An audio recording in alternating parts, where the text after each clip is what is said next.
আসসালামু আলাইকুম ওয়া রাহমাতুল্লাহি ওয়া বারাকাতুহু। শিক্ষার্থীরা কেমন আছো? নিশ্চয়ই অবশ্যই ভালো আছো। তোমরা জানো মাধ্যমিক ও উচ্চ শিক্ষা অধিদপ্তরের শ্রদ্ধাভাজন মহাপরিচালক স্যারের সার্বিক তত্ত্বাবধানে এবং নারায়ণগঞ্জ সরকারি মহিলা কলেজের সুযোগ্য অধ্যক্ষ প্রফেসর ফেদর বিনতে হাবিব স্যারের নির্দেশনায় এই অনলাইন ভিত্তিক ক্লাসগুলো পরিচালিত হচ্ছে। তো তোমাদের গত ক্লাসে লজিক্যাল ডেফিনিশন যে ক্লাস নিয়েছিলাম সামান্য, আজকের এই অধ্যায়ের বিস্তারিত আমি আলোচনা করব। তোমরা অবশ্যই দেখতে পাচ্ছ যে যুক্তিবিদ্যার দ্বিতীয় পত্রের প্রথম অধ্যায়ের যে যৌক্তিক সংজ্ঞা, আজকের যে বিষয়গুলো নিয়ে আমি আলোচনা করব সেটা হচ্ছে সংজ্ঞা, যৌক্তিক সংজ্ঞা এবং অনুপপত্তি সহ যৌক্তিক সংজ্ঞার নিয়মাবলী। প্রশ্ন হলো, এই অনুপপত্তি সহ যৌক্তিক সংজ্ঞার নিয়মাবলী গত ক্লাসে তিনটি আলোচনা করেছিলাম, তিনটি নিয়ম আলোচনা করেছিলাম খুব সংক্ষিপ্ত আকারে। আজকে বিস্তারিত আলোচনা করব। তো খেয়াল করো তোমরা সবাই, সংজ্ঞা আমরা জানি কি, কোনো একটি বিষয়কে সুস্পষ্টভাবে ব্যক্ত করার নামই হচ্ছে সংজ্ঞা। এই সাধারণ অর্থে এই সংজ্ঞা আমরা বোঝাই যে কোনো একটি বিষয়কে সুন্দরভাবে, সাবলীলভাবে, স্পষ্টভাবে, প্রাঞ্জলভাবে ব্যক্ত করার নামই হচ্ছে সংজ্ঞা। আমি ধীরে ধীরে বলবো, শিক্ষার্থীরা তোমরা খুব মনোযোগ সহকারে বিষয়টি দেখবে। এবার হচ্ছে যৌক্তিক সংজ্ঞা। আমরা বিস্তারিত আলোচনা করব এইখানে। যৌক্তিক সংজ্ঞাটা কি? কোনো পদে পূর্ণ যথার্থের সুস্পষ্ট বিবৃতিকে যৌক্তিক সংজ্ঞা বলা হয় বা লজিক্যাল ডেফিনিশন বলা হয়। নেক্সট যে আলোচনাটা আছে সেটা হচ্ছে অনুপপত্তি সহ যৌক্তিক সংজ্ঞার নিয়মাবলী। লক্ষ্য রাখো সবাই।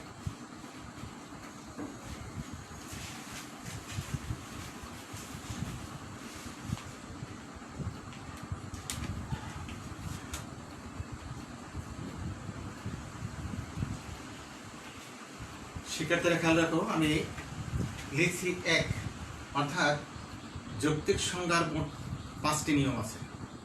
সেই 5টি নিয়মের প্রথম নিয়ম নিয়ে আলোচনা করছি।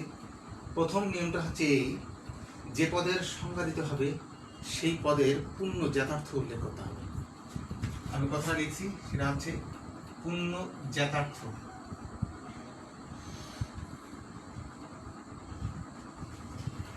কম বা বেশি নয়।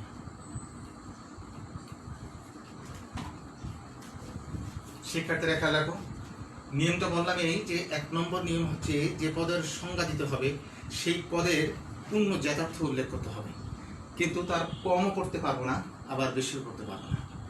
উদাহরণ হিসেবে যদি আমরা বলি মানুষ, আমি প্রায় লিখি এগুলো, মানুষ পদের যথার্থ হচ্ছে বুদ্ধিবৃত্তি প্লাস জৈববৃত্তি। যদি বলা হয় সৎ মানুষ, এটির যথার্থ কি? তো মানুষ হিসাবে দুটি থাকবেই, একটা হচ্ছে বুদ্ধিবৃত্তি প্লাস জৈববৃত্তি প্লাস সৎ মানুষ হিসেবে আমরা এখানে নিব সততা। যদি বলা হয় দার্শনিক, এই শব্দটির যথার্থ কি, সেক্ষেত্রে আমরা এটা লিখব বুদ্ধিবৃত্তি প্লাস জৈববৃত্তি প্লাস দার্শনিক হিসেবে আমরা নেব জ্ঞানানুরাগ, জ্ঞানের প্রতি অনুরাগ, love of wisdom.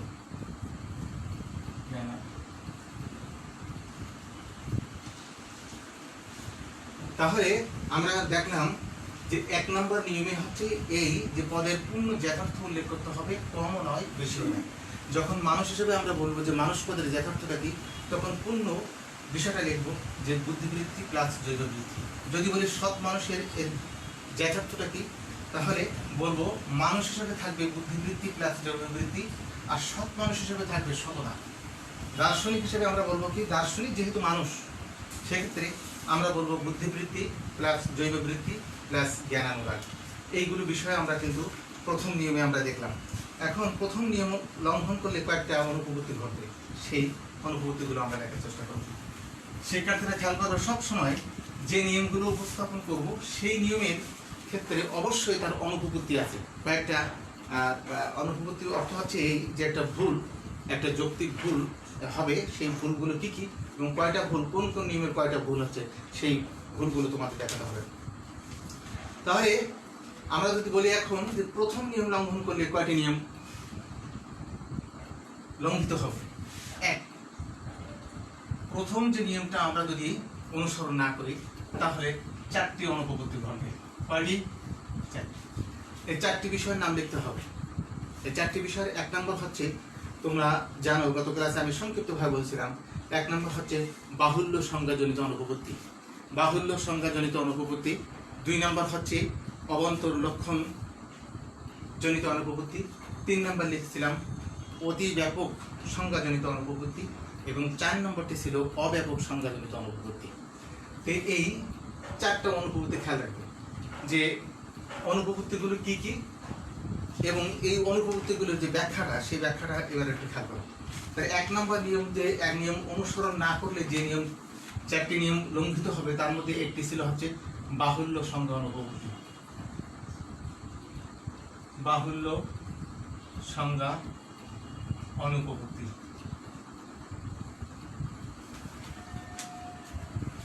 fallacy of redundant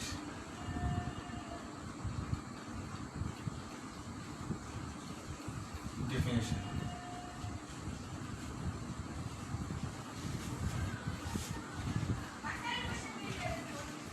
খেয়াল করো, এখন যদি তোমাদের প্রশ্ন করা হয় যে বাহুল্য সংজ্ঞা অনুপপত্তি এটা কি, যদি চালাকি করো এটা বলো যে যৌক্তিক সংজ্ঞার প্রথম নিয়ম লঙ্ঘন করলে যে অনুপপত্তিটা ঘটে তার নাম হচ্ছে বাহুল্য সংজ্ঞাজনিত অনুপপত্তি। এটা এক ধরনের ঠিক, এটা চালাকি হয়েছে, কিন্তু তারপরও আমরা চেষ্টা করব যে এটা বাহুল্য সংজ্ঞাজনিত অনুপপত্তিটা কি।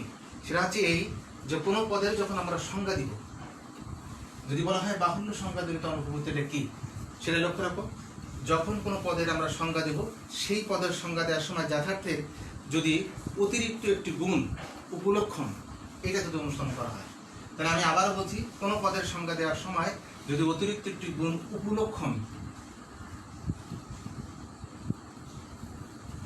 উপলক্ষণ এই গুণটি যদি অতিরিক্ত গুণ হিসেবে আসে, তাহলে এক ধরনের অনুপপত্তি ঘটবে। সেই অনুপপত্তির নাম হচ্ছে কি? বাহুল্য সংজ্ঞাজনিত অনুপপত্তি। আমি যদি উদাহরণ দিই যে মানুষ হচ্ছে, খেয়াল করো, মানুষ হয় বুদ্ধিবৃত্তি সম্পন্ন জীব, যে ভালো মন্দ বিচার করতে পারে।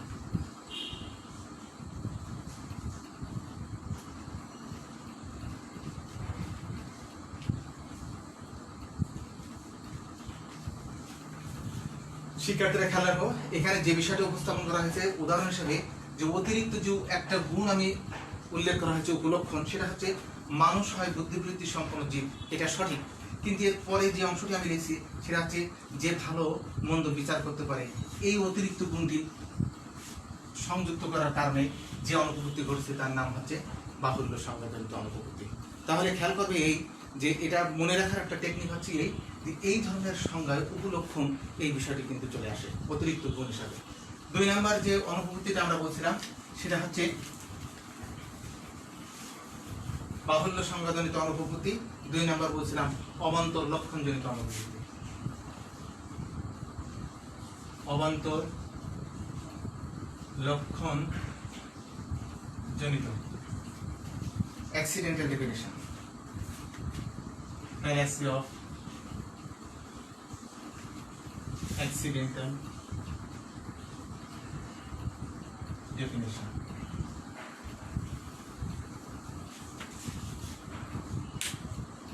অবান্তর লক্ষণ হচ্ছে কি?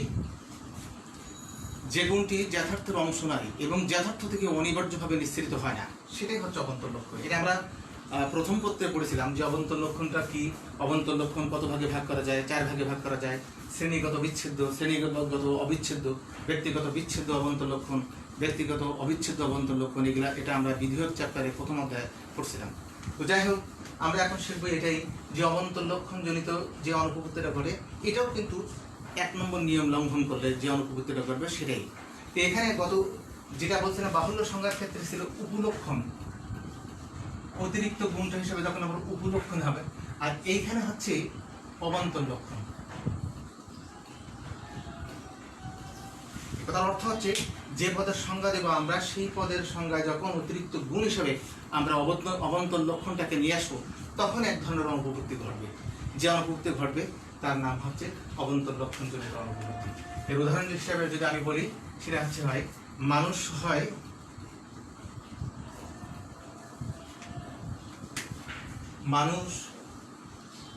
হয় বুদ্ধিবৃত্তি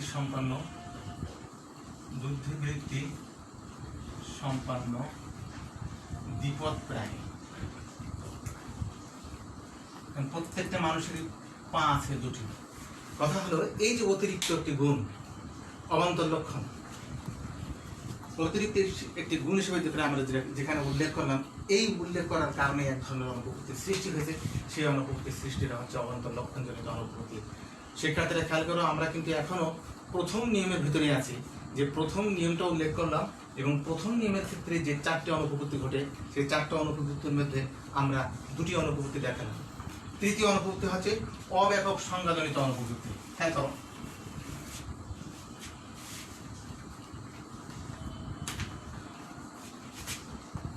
অব্যাপক সংজ্ঞাজনিত অনুপপত্তি।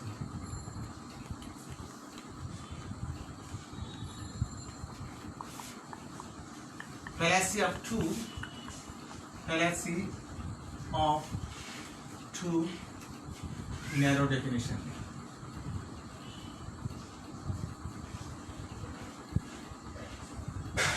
এখানে বিচ্ছেদ অবান্তর লক্ষণ, এটা মনে রাখবে।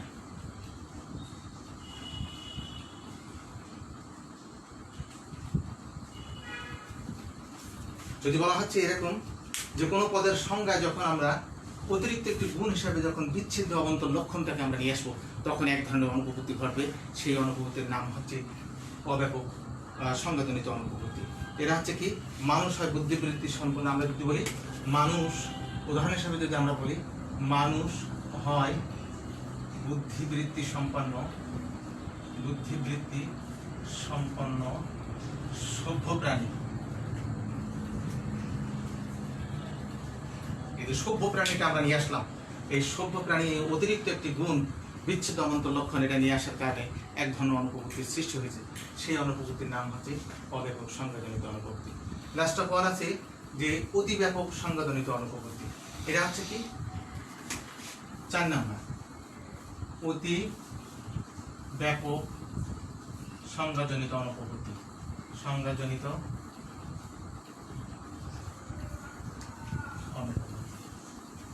অর্থাৎ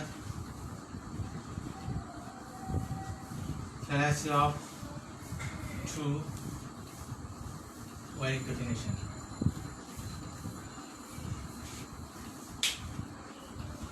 তাহলে fallacy of two wide definition এখানে কি বলা হচ্ছে, এখানে যদি বলা হয় ব্যক্তার্থের গুণটা যদি একটু পরিমাণ ব্যক্তার্থের যে অংশটা যদি নিয়ে আসা হয় অতিরিক্ত গুণ হিসাবে তখন এক ধরনের অনুপপত্তি ঘটে। সেই অনুপপত্তির নাম হচ্ছে অতি ব্যাপক সংজ্ঞাজনিত অনুপপত্তি। যেমন মানুষ হয় জীব, এখন মানুষ আর জীবের মধ্যে পার্থক্য আছে।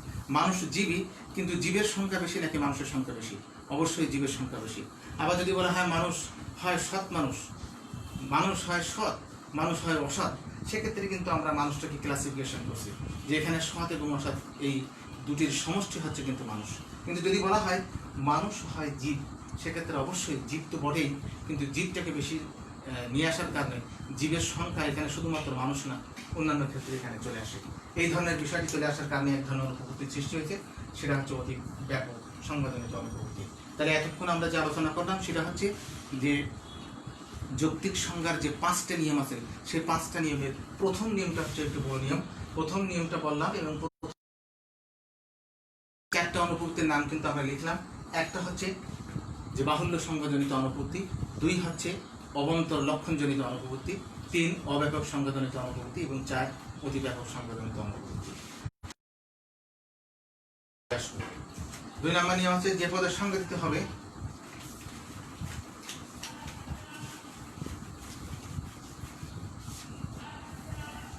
2 নম্বর নিয়মের সংক্ষিপ্ত একটি লিখছি, যে পদের সংজ্ঞা দিতে হবে সেই সংজ্ঞাটি হবে স্পষ্ট, রূপক, দুর্বোধ্য। সবাই খেয়াল করো, শিক্ষার্থীরা সবাই খেয়াল করো, যে পদের সংজ্ঞা দিতে হবে সেই পদটি থেকে সংজ্ঞাটি হবে স্পষ্ট, কিন্তু কখনো রূপক হবে না এবং দুর্বোধ্য হবে না। যদি রূপক হয় তাহলে রূপক সংজ্ঞাজনিত অনুপপত্তি ঘটবে, যদি দুর্বোধ্য হয় তাহলে দুর্বোধ্যজনিত অনুপপত্তি ঘটবে। তাহলে এখানে আমরা কিন্তু বলতে পারি যে 2 নম্বর সূত্র যদি লঙ্ঘন করা হয় তাহলে 2 ধরনের অনুপপত্তি ঘটবে। একটা হচ্ছে রূপক সংজ্ঞাজনিত অনুপপত্তি, 2 নম্বর হচ্ছে দুর্বোধ্য সংজ্ঞাজনিত অনুপপত্তি। এখন রূপক সংজ্ঞাজনিত অনুপপত্তি কি, এটা আমরা এখন একটু বিশ্লেষণ করার চেষ্টা করব যে রূপক সংজ্ঞাজনিত অনুপপত্তিটা কি, এবং এখানে একটি আলোচনাটা দেখব। সবাই খেয়াল করো, একটা হচ্ছে দুর্বোধ্য আর একটা হচ্ছে রূপক সংজ্ঞা।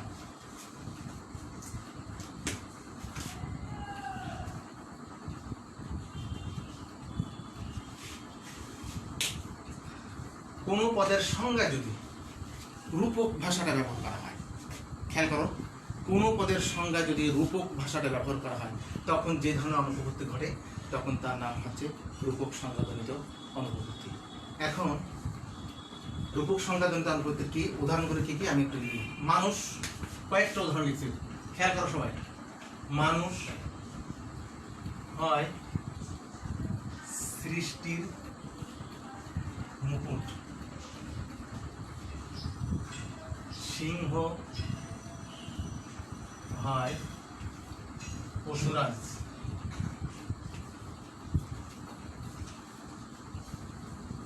কবি হয় মাধুর্য ও আলোকের প্রচারক।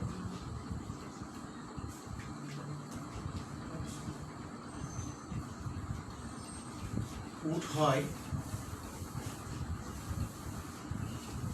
মরুভূমির জাহাজ। সবাই খেয়াল করো, এখানে আমি যে দৃষ্টান্তগুলো লিখছি সেটা হচ্ছে রূপক ভাষা। বলা হচ্ছে যে প্রাঞ্জল ভাষা, স্বাভাবিক ভাষা ব্যবহার করতে হবে, কিন্তু যখন রূপক ভাষা ব্যবহার করা হবে তখন এক ধরনের অনুভূতি ঘটবে, সেই অনুভূতিটার নাম হচ্ছে রূপক সংজ্ঞাজনিত অনুভূতি। উদাহরণ হচ্ছে মানুষ হচ্ছে সৃষ্টির মুকুট। এখানে মানুষ হয় সৃষ্টির সেরা, সব কিছু বলতে পারি, কিন্তু এখানে একটা রূপক একটা শব্দ বলছি, মানুষ হয় সৃষ্টির মুকুট। সিংহ হয় পশুরাজ, পশুরাজ এটাও একটা রূপক কথা। কবি হয় মাধুর্য ও আলোকের প্রচারক, উট হয় মরুভূমির জাহাজ ইত্যাদি। দ্বিতীয়টা হচ্ছে এই যে দুর্বোধ্য সংজ্ঞাজনিত অনুভূতি। দুর্বোধ্য কিরকম, যদি পদের সংজ্ঞায় সুস্পষ্ট, প্রাঞ্জল এবং সঠিক স্পষ্ট ভাষার পরিবর্তে যখন জটিল, যৌগিক এবং অস্পষ্ট ভাষা ব্যবহার করা হবে তখন এক ধরনের অনুভূতি সৃষ্টি হবে। সেই অনুভূতির নামটা আমরা বলতে পারি যে দুর্বোধ্যজনিত অনুভূতি এখানে ঘটছে। আমি যদি বলি সঙ্গীত হয় দুর্মূল্য ও কোলাহল, সঙ্গীত হয় দুর্মূল্য কোলাহল।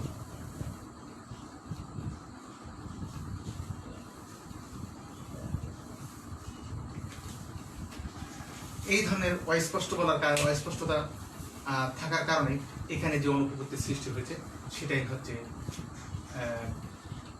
দুর্বোধ্যজনিত সংজ্ঞা অনুপপত্তি। তাহলে আমরা 2টি অনুপপত্তি শিখলাম, এবার 3য় নম্বর অনুপপত্তিতে আমরা চলে যাব। 3য় নম্বর অনুপপত্তিটা কি সবাই খেয়াল করুন।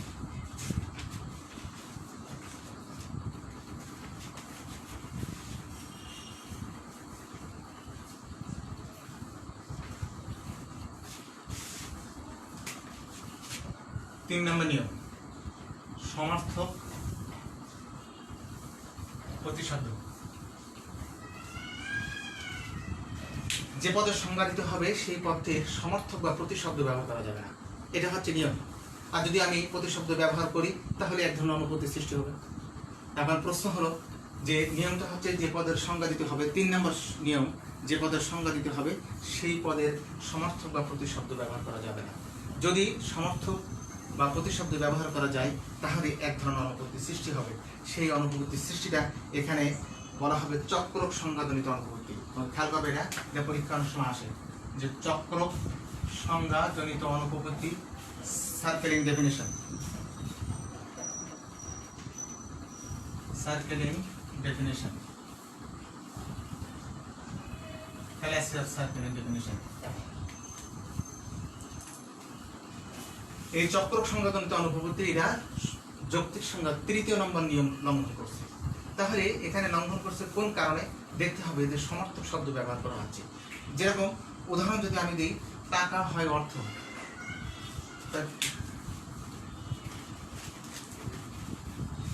সবাই খেয়াল করো, আমি লিখলাম টাকা হয় অর্থ।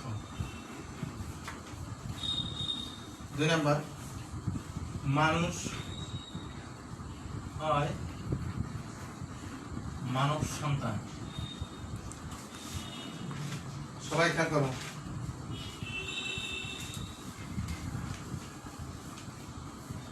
মানুষ হয় মনুষ্য জাতীয় জীব।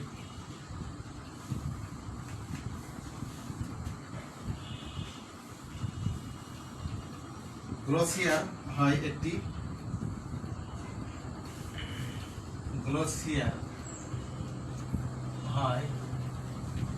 একটি বরফের নদী।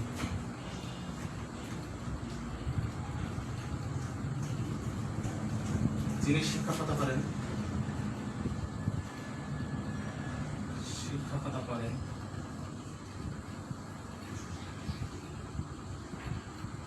তাকে শিক্ষক বলে।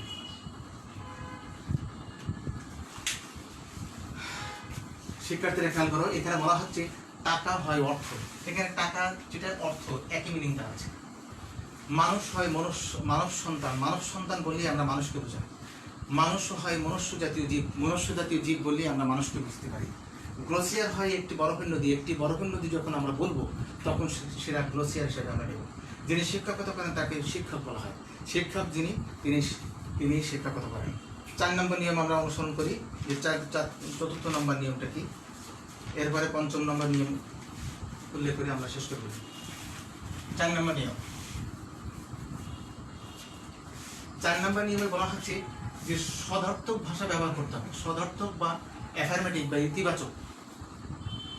যৌক্তিক সংজ্ঞার 4র্থ নম্বর নিয়ম হচ্ছে যে যৌক্তিক সংজ্ঞায় অবশ্যই সদর্থক বা ইতিবাচক বা অ্যাফার্মেটিভ এই ভাষাটি ব্যবহার করতে হবে। কখনো নেতিবাচক বা নমর্থক বা নেগেটিভ কোনো বিষয় উপস্থাপন করা যাবে না, উল্লেখ করা যাবে না।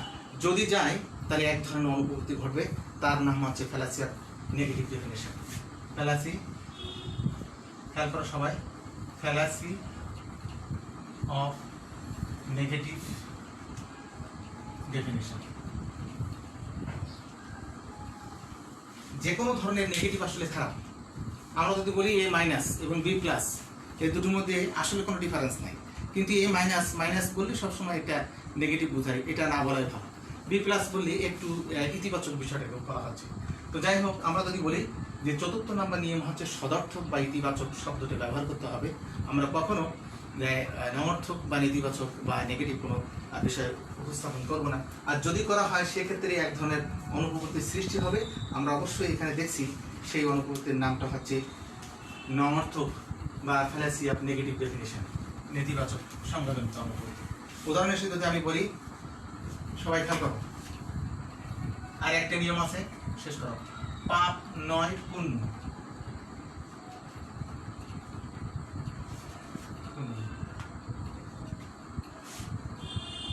অন্ধকার হয় আলোর অভাব। পাখি নয় চতুষ্পদ।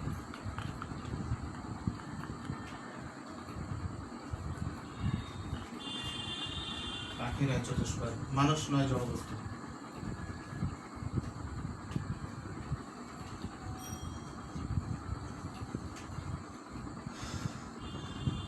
আমরা 3টাই লিখলাম, পাপ নয় পুণ্য, পাখি নয় চতুষ্পদ, মানুষ নয় জড়বস্তু।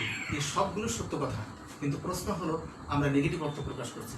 এই নেগেটিভ অর্থ প্রকাশ করার কারণে এখানে এক ধরনের অনুভূতির সৃষ্টি হয়েছে। সেই অনুভূতির নামটা হচ্ছে যে নেগেটিভ সংজ্ঞাজনিত অনুভূতি। লাস্ট অফ অল আমরা শেষে বলতে পারি যে 5 নম্বর অনুভূতিটা কি, যে পদের সংজ্ঞা দিতে হবে সেই পদের সাথে সংজ্ঞার্থ পদ সহজে রূপান্তরযোগ্য হতে হবে। যে পদের সংজ্ঞা দিতে হবে সেই পদের সংজ্ঞার্থ পদের রূপান্তরযোগ্য হতে হবে। আর যদি না করা হয় তাহলে এখানে 2 ধরনের অনুভূতি সৃষ্টি হবে। একটা হচ্ছে অতি ব্যাপক সংজ্ঞাজনিত অনুভূতি এবং আরেকটা হচ্ছে অব্যাপক সংজ্ঞাজনিত অনুভূতি। তো এটাই হচ্ছে আমাদের আজকের ক্লাসের যে মূল বিষয়, সেটা হচ্ছে এই যে যৌক্তিক সংজ্ঞার যে নিয়মগুলো আছে সেই নিয়মগুলো অনুভূতির বিস্তারিত ব্যাখ্যা। তো আমরা এখন এই ব্যাখ্যাগুলো কিছুক্ষণ আগে উপস্থাপন করলাম। তো তোমরা নিশ্চয়ই বুঝতে পারছো। আর বাকি ক্লাসগুলো আমরা ধারাবাহিকভাবে ইনশাল্লাহ নিব। তো তোমাদের কাছে আরও একটা বিষয় উল্লেখ করতে চাচ্ছি। আজকের এই সময় তোমাদের অবশ্যই বাড়িতে বসে একটু বিরক্ত লাগছে, এটা স্বাভাবিক। কিন্তু যে কোনো প্রকার বিপদ, যে কোনো প্রকার পরীক্ষা, এটা সারা পৃথিবীব্যাপী যে পরীক্ষা শুরু হয়েছে, এটা একটা বিরাট পরীক্ষা। এই পরীক্ষায় হয়তো একদিন না একদিন আল্লাহ তাআলা আমাদের এর সুরাহা করে দিবেন। কারণ যে কোনো ধরনের পরীক্ষা, যে কোনো ধরনের ব্যাধি, এটা স্থায়ী থাকে না, এটা কখনো চিরস্থায়ী থাকে না। এটা একদিন না একদিন এটা ঠিক হবেই, তখন আমরা আবার স্বাভাবিক জীবনযাপন করতে পারবো। আল্লাহ তাআলার কাছে এই দাবি করি, এই আশাবাদ ব্যঞ্জক করেই আজকের মতো ক্লাসটা এখানে শেষ করলাম।